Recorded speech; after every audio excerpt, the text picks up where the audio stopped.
father actually was born on this ranch back in 1927. So he's passed away. They're all deceased now. It would be devastating to him. It truly would be, because he loved this place like you can't imagine. He just, like I said, he was born here.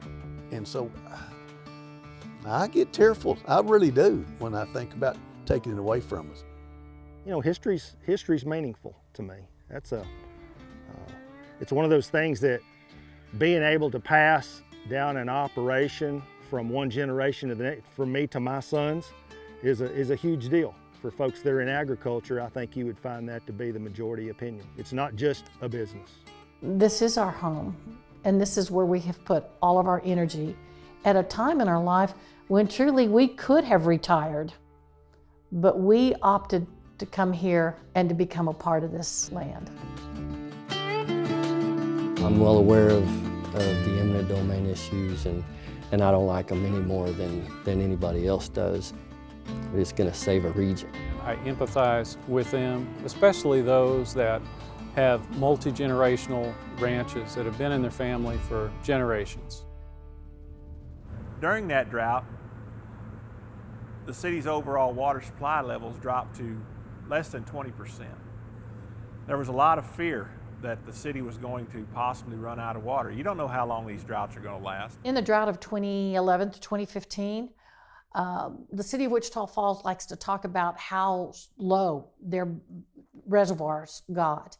Well, indeed, those reservoirs, all three of them, the lowest they got was down to a 19% level. And what that means is that they had still 2 years of water available to the city. They said that by 2020, Wichita Falls would be using 31,000 plus acre feet a year. Over the last 10 years, however, the most that Wichita Falls has used is less than 20,000 acre feet per year. So they've already got 50% more right now than they thought they were going to need right now. But that's not all the water supply that they have. That was just their projection. Their water supply is actually over 40,000 acre feet per year, currently in place, developed, ready to go. You know, it's also the last 19%. And so, you know, what that costs to treat, you know, the cost goes up exponentially to treat it and to take care of that water, to drink it down to the last drop. That's the last drop in the glass. We lost businesses. We had families that moved away from Wichita Falls. Our population shrank. The drought from 2010 to 2015 nearly put us under. If our customers can't water their plants, then they're not buying any plants. And so our sales dropped by 75% very rapidly, and we were actually forced to shut down. We had to lay off all of our employees. Locally owned businesses are the backbone of the United States. Our city hasn't grown a whole lot, and I think a lot of why we haven't grown as much as a city is because we don't have a really stable source of water. I just think, we think there's other alternatives maybe they hadn't pursued so much.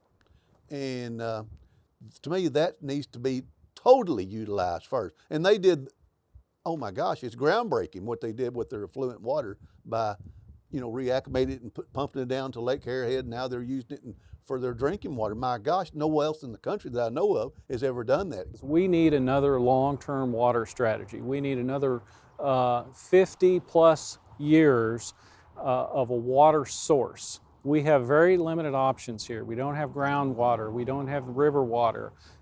We have limited rainfall on an annual basis. So our best strategy is another reservoir. The IPR, the Indirect Potable Reuse Project, is not the end all.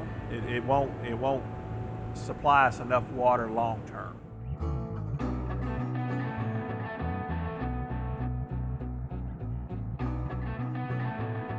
We are the regional water provider for 15 other cities and entities and industries, so that responsibility is on us. It's not, if we run out of water, it's not just Wichita Falls that goes away.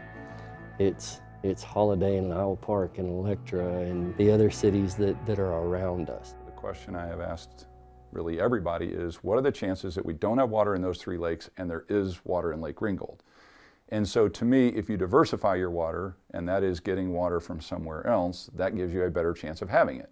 And vice versa. If other people are sharing water with us, then that gives them a better chance of having water. We studied over 20 different options, and those range from everything from building a pipeline to the Metroplex and piping water here from their lakes, all the way to building a 100-mile pipeline to the panhandle of Texas. The city just hasn't gone out and said, hey, you know what, let's spend $400 million to build a reservoir. We've studied it. The regional water plan determines that we need it. We developed all of our existing supplies that we have available to us now. Economically, I think you'll see this entire region begin to either flatline or decline. We need some additional supply. That's all there is to it.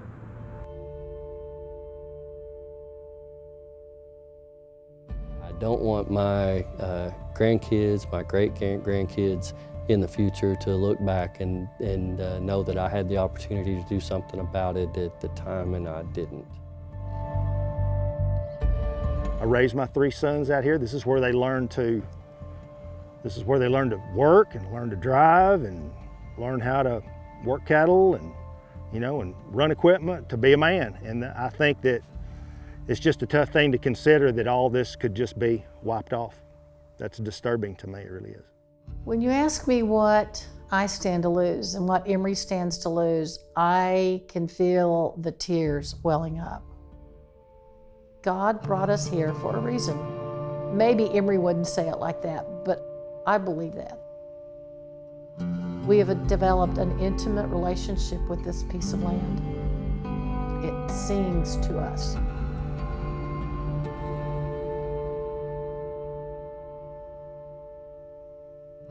An industry developed around building reservoirs. There's tremendous money in building reservoirs. I mean, comparable like to the oil and gas industry some years. Lake Ringgold was at $443 million back in 2018. With inflation, it's up to in the $550 million. And as I say, by the time you add the interest payment, it'll wind up being over $1 billion. So this is big money. So if building lakes and building reservoirs doesn't work, why are they still doing them in Texas? Why would the agency choose this area and call it the last best place in North Texas to build one?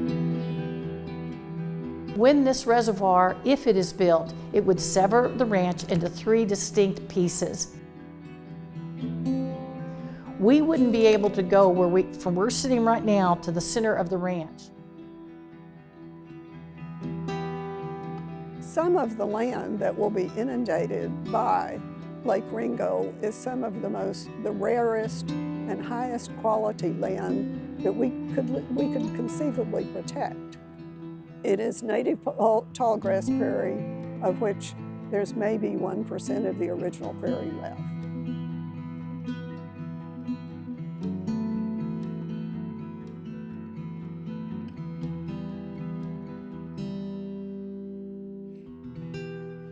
Nobody wants to damage the environment, and so we'll have to respect what if it's the feds or the state, we'll have to respect what they come up with for us to follow to get it done.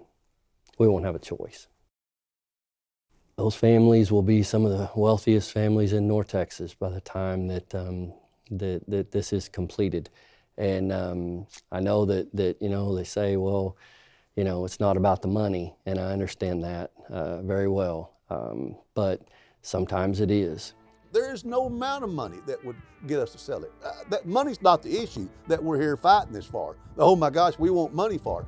We want it because the heritage, that's what we want. We want it for our family, and I want to maintain this for my grandkids and my brother's grandkids someday. Not for the money. My gosh, that's the least of my concern. If I truly believed that building Lake Ringgold would serve the greater good, I would have to contemplate that. But so far, there's nothing that has been presented that shows me that building Lake Ringgold fills a greater good. you know, there's a give and take in everything, and you know, like I say, I'm sad for the people who may lose their land. I know some of them have been on that land for decades, and I can imagine how they must feel, but there's got to be a greater good sometime or another.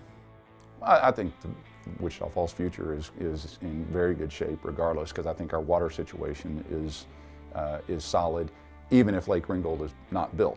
If it is built, it is better. If it is built in partnership with somebody else, it is even better still. There's always folks against just about every idea that comes up. Doesn't mean that they're wrong and that they don't have good points. There are no guarantees that this is the answer. I think it is an answer, you know, to the future water needs of generations. I've never been against Wichita Falls. My gosh, I would never say, oh, we don't want y'all to grow. Oh, that would be silly. I mean, I wouldn't want the people in town and city of Wichita Falls have to go through something like that. I'm not a huge fan of the word legacy because it sounds like it's about the rancher or about the city official, and it's really about the 150,000 people that depend on this city for its water.